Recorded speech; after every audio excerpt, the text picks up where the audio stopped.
Machiavelli knew something we've forgotten. You don't need to be liked to be respected. In fact, the fastest way to lose both is to try for one and hope the other comes along. To earn respect, you must be liked first. That's what you've been taught, that if you smile enough, agree enough, and shrink your voice just right, people will treat you kindly and open doors. Sometimes that works, but only sometimes. The people who bend the room do not beg the room. The people who draw quiet before they speak do not flood the air with disclaimers. The ones who get the nod are the ones who can hold a line without flinching, who can let a wrong opinion float past like bad breath, who can be misunderstood for a week if it preserves the mission for a year. That is where your power lives, inside the ability to carry tension without leaking it into speech. You will not earn this by trying to be adored. You will earn it by becoming hard to move. You will earn it by trading sweetness for structure, noise for nerve, applause for clean execution. You will earn it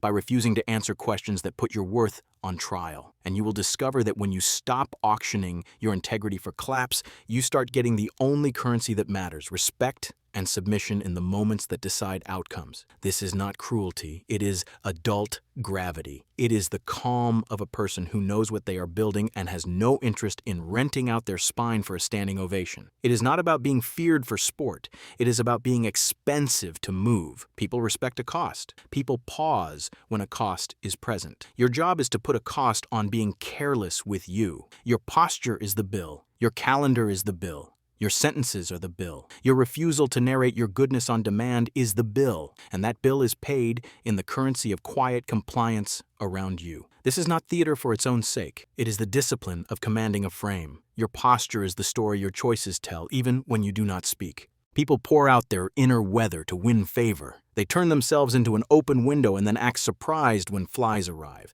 They narrate motives to strangers. They decorate refusals with softening clauses. They apologize for being on time to their own life. They confuse being liked with being safe because the culture tells them safety is social. A strategic person learns a different physics.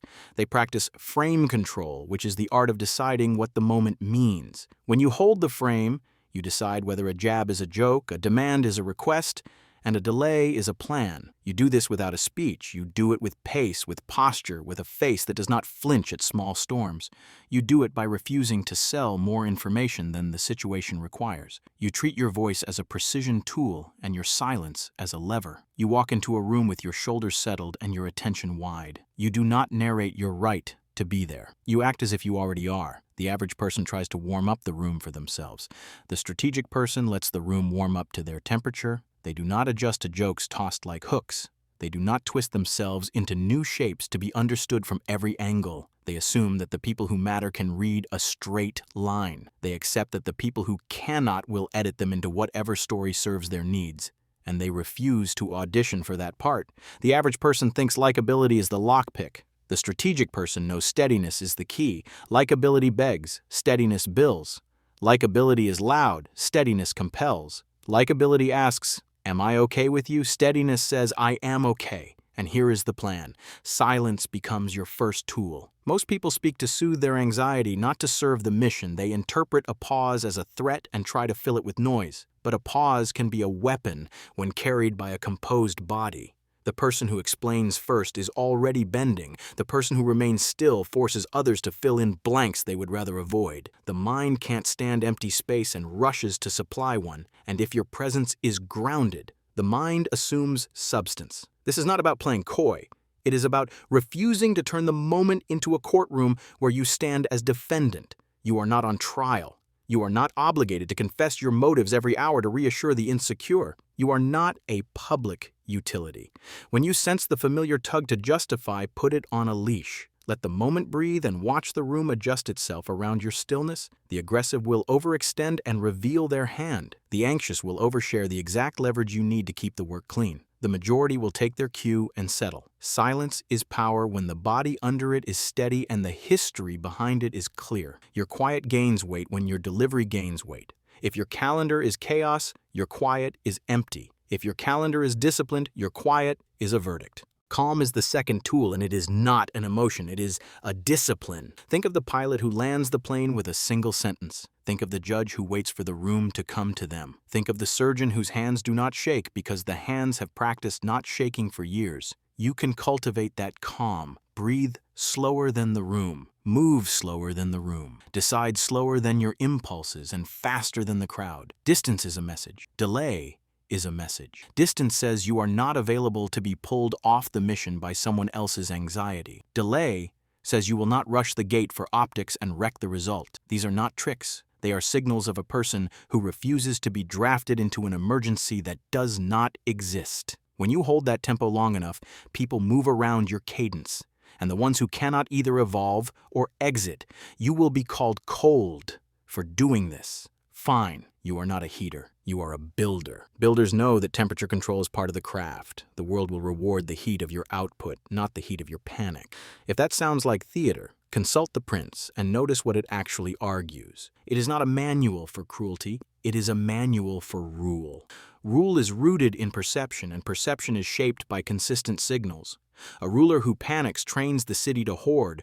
A ruler who governs by policy, not panic, trains the city to breathe. Your life is a city. Your team is a city. Your body is a city. Govern them as such.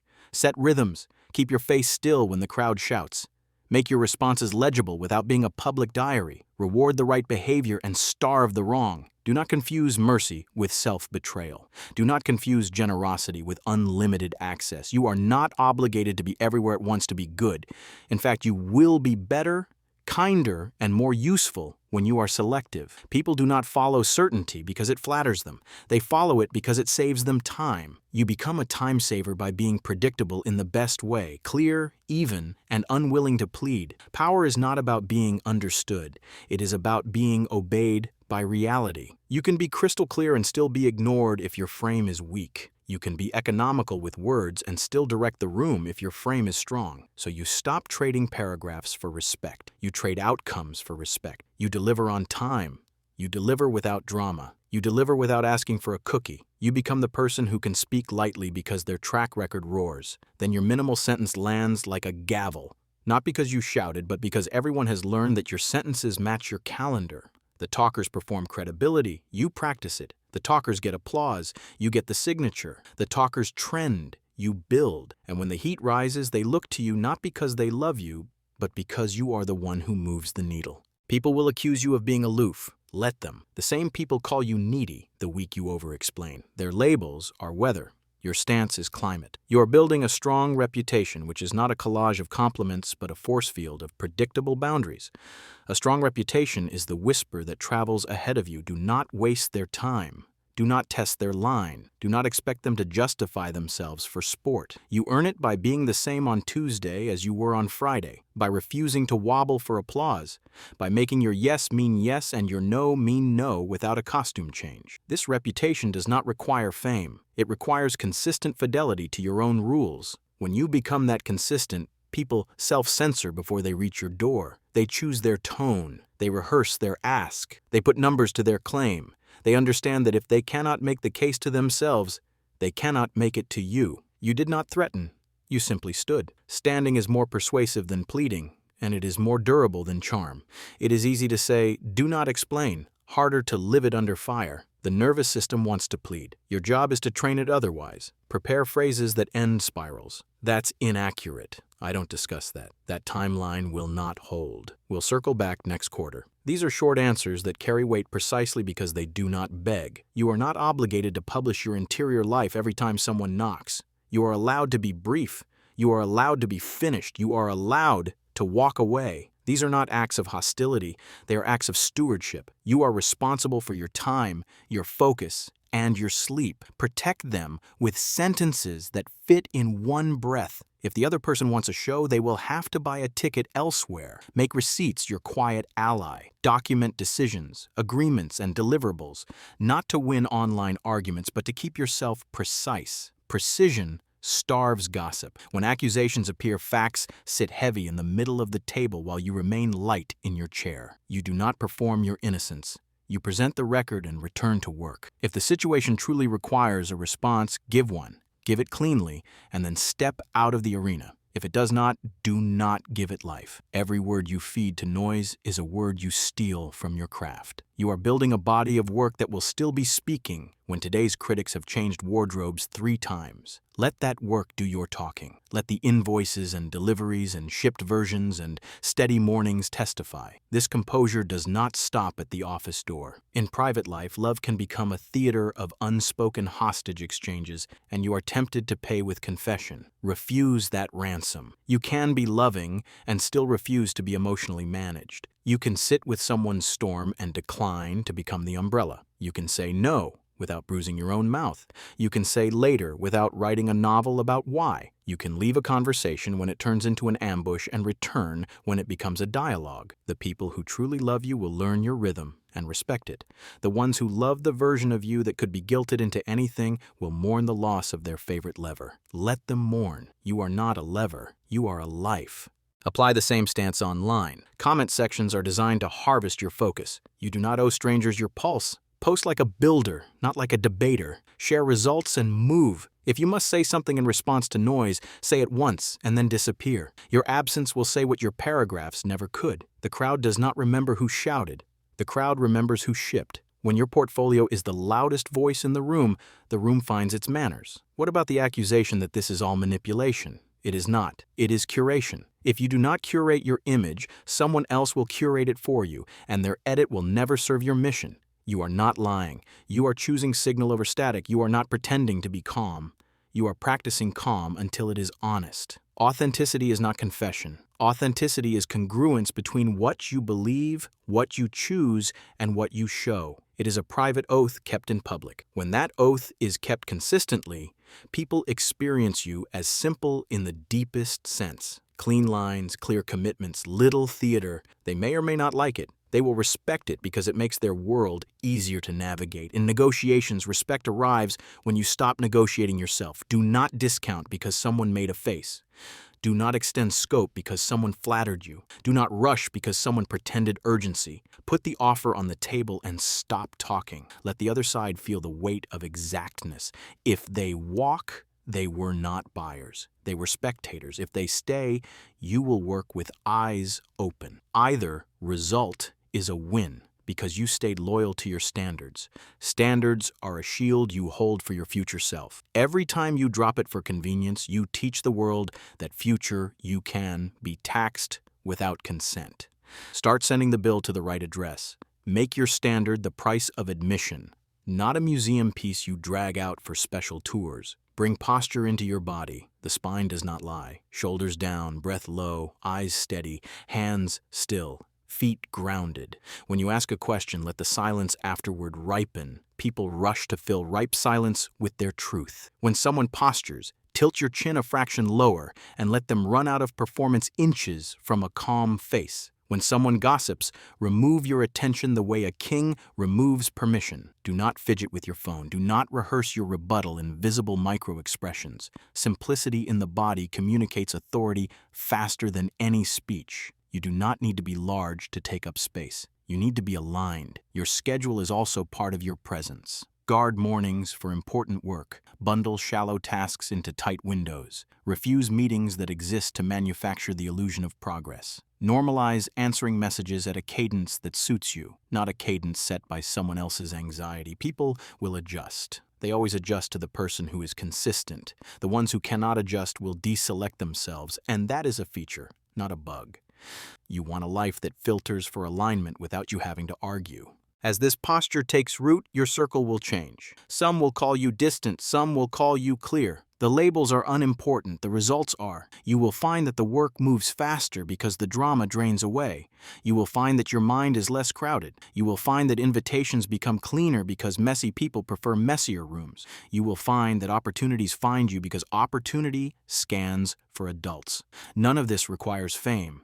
It requires consistency. Fame is noise. Consistency is power. Do not confuse humility with self-erasure. You can be humble and unbending. You can be kind and unyielding. You can admit a mistake in one sentence and then fix it without a search party. The humble person does not perform their humility on loop. They respect the work enough to correct quickly. They keep their apology short because the repair will be long. They understand that the real apology is delivered by behavior. You do not become smaller to prove you are good. You become reliable to prove you are serious. Sometimes you will need a precise cut. Use status assertions that end spirals without poison. Confidence upsets the insecure. I do not owe you intimacy. This conversation is complete. That claim lacks evidence. These lines are not barked. They are placed. You are not a bouncer throwing someone out of a club. You are a judge closing a file. Then you walk. You do not linger to see if the crowd approves. You do not hover to count reactions. You move to the next decision and the next and the next until your day is a long, clean corridor of closed loops. You learn to enjoy the quiet click of the latch. There will be days when your nervous system revolts and demands explanation. Plan for those days. Keep a private journal where you confess to the page what you refuse to confess to a mob. Tell the paper what you wanted to say. Then shut the notebook and return to the world with clean lines. Your need to be known is not a sin, it just does not belong in every room. Give it a chamber designed for it. Give it counsel, not an audience. Protect your public voice from your private storms so that the public can trust your steadiness. Let's talk money again, because money exposes frames. Invoice on schedule. Charge what the work requires. Say no to discounts dressed as favors. Do not collect IOUs from people who never pay. Collect payments or collect distance. Refuse the meeting that has no agenda. Send the document that states the scope. When someone resists clarity, they are planning a negotiation mid-project. Stop that before it starts. Receipts are for you. They are also a mirror for the other side. People respect numbers and signatures more than stories and size. Use that not to punish, but to maintain a healthy climate where work can breathe. You might wonder whether this approach makes you lonely. Sometimes it will. Especially at first, because boundaries reduce the number of rooms you enter. But loneliness is not the same as solitude, and solitude is where your backbone thickens. In that quiet, you remember what you are building. In that quiet, you remember who you are serving. In that quiet, your taste returns. You stop indulging the cheap sugar of attention and start craving the dense food of outcomes. When your identity ties itself to outcomes rather than applause, your aura changes. You become easier to trust and harder to move. That is the point. This stance also makes you dangerous in the best way. You become unpredictable to manipulators and predictable to professionals. Manipulators rely on your need to be liked. Professionals rely on your need to be exact. The former will drift away from you because you will not give them the performance they need to feed on. The latter will migrate toward you because they can finally plan around someone who says what they mean and means what they say. You will not be everyone's favorite, but you will be the person people recommend when it matters. Dress your spaces with the same message. Keep your desk orderly, your inbox trimmed, your home arranged to support the work you claim matters. Environments speak for you when you forget to. A clean table tells the truth about your mind. A bed made at dawn tells a story about your morning.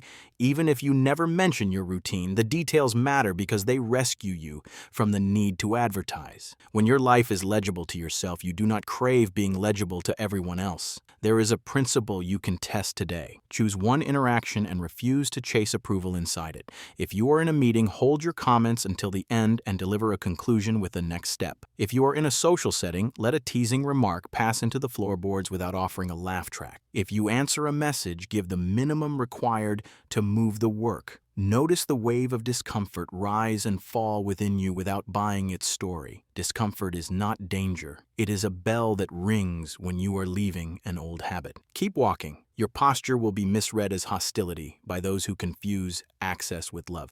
Let them be wrong. It is better to be misread for a season than to be misused for a lifetime. Your close people will learn your rhythm and relax into it. They will know when you are quiet because you are thinking, and when you are quiet because the moment does not deserve speech. They will trust your delay because it consistently produces decisions that do not crumble. They will trust your distance because it consistently prevents the kind of fractures that come from hot reactions and cold regrets. They will start to protect your focus because your focus protects them right back.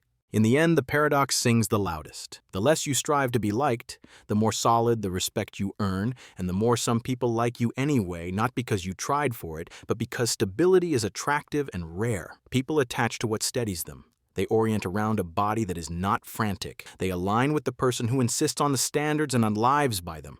They may not clap. That is fine. You do not collect claps. You collect clean rooms where important work can happen without you having to shout. Remember your inner constitution when you are tired. Do not sell your voice because fatigue whispers that weakness will be forgiven. Weakness is rarely punished directly. It is simply taken advantage of until you cannot remember the last time you decided anything. Anchor yourself with 3 private lines. I do not rush. I do not explain. I do not chase. Then go back into the world and demonstrate those lines without announcing them. Quiet repetition builds an aura faster than any speech. One more image before you go. You are a lighthouse, not a siren. A siren screams whenever anyone wants attention. A lighthouse turns with a steady rhythm and saves ships because it refuses to change its pace for panic. People might prefer the siren in the short term because it makes noise on cue, but they will seek the lighthouse when their life depends on a reliable orientation. Be the lighthouse. Keep your rotation. Let others adjust or crash. Either way, you did not warp yourself for their storm. If you ever forget the path, return to the rules that sit beneath the words. Whoever explains concedes position. Whoever holds steady writes the ending. Whoever controls the frame controls the meaning, and meaning shapes behavior. Whoever moves with policy, not panic, turns chaos into order. Whoever cares more about outcomes than optics earns quiet authority. Whoever keeps a ledger of receipts sleeps deeply. Whoever builds a strong reputation never has to raise their volume. Whoever chooses simple standards becomes legible to the serious and invisible to the unserious. Whoever knows when to stay distant and when to delay chooses the tempo that makes manipulation impossible. That is how you make people respect you without liking you. You stop renting your spine to applause.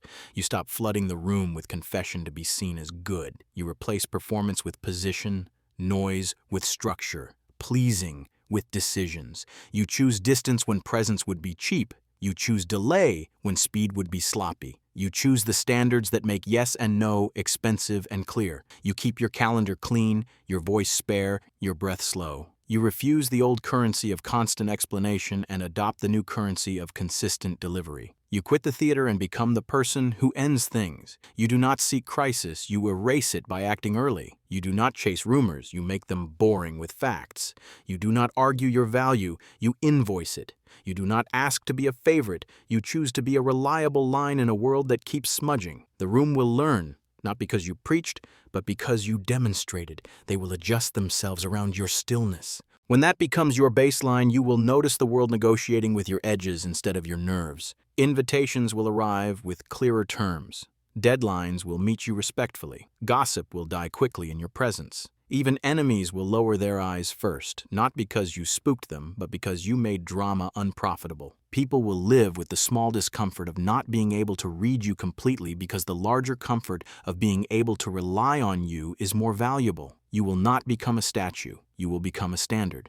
And standards are easier to follow than personalities. This is how you build a climate in which the work is protected and the people who want to do it can breathe. So walk out today with a single sentence written inside your chest in bold. Silence is power when it carries presence. And presence grows from a spine that does not beg. Hold that sentence when you are tempted to prove yourself. Hold it when the room vibrates with accusations. Hold it when the crowd wants a show. Hold it when your old need rises with bright teeth. Then do the one thing that makes power real. Deliver. Let your calendar become your loudest argument. Let your work be the speech you never have to give again. Before you close this video, carve a compact rule set you can carry through any room and any season. When stakes are high, speak last so you can see the full pattern before you choose your line. When tempers surge, choose policy, not panic, and return to the cadence that has kept you precise. When you are baited by a half-truth or an insult with a hook in it, never defend yourself. Defend the work with delivery and let everything else starve. When the crowd demands a performance, let silence is power be more than a slogan and make the quiet do the heavy lifting. When people try to collapse your boundaries with smiles, point to your standards and keep walking. When a conversation begins to drift into therapy, Redirect to outcomes and timelines. When someone begs for paragraphs, give short answers and a next step. When the culture asks for constant access, give distance and delay and the kind of steadiness that makes the calendar feel like a contract. None of this is magic. All of it is muscle. You will fail at it on Tuesday and feel like a statue by Thursday. You will over-explain to the wrong person at noon and then hold perfect quiet at 3. You will say yes to an old habit and then catch yourself saying no to the next one 10 minutes later. The point is not perfection. The point is progress that compounds. The more you hold your frame, the less you need to talk. The more you replace noise with design, the more the world organizes around your time rather than your nerves. Your reputation will harden as a natural consequence. People will learn that you are not swayed by the weather of their moods. They will start to use your cadence as a metronome. You will find that crucial decisions migrate to your desk, not because you begged for them, but because you became the quiet person who closes loops. If there is resistance in you to adopting this stance, investigate where it comes from. For many, it rises from a childhood in which love was awarded to the most accommodating, or from an early workplace in which chaos was disguised as creativity. You can show yourself a better order now. You can decide that you will not be recruited into other people's storms. You can decide that you will not trade your mornings for someone else's midnight panic. You can decide that you will not mortgage your attention to gossip. These are not acts of cruelty, they are acts of stewardship. You are stewarding your energy so that you can keep your promises. When you keep your promises consistently, you become the person everyone counts on when the lights flicker, and that is the purest respect available.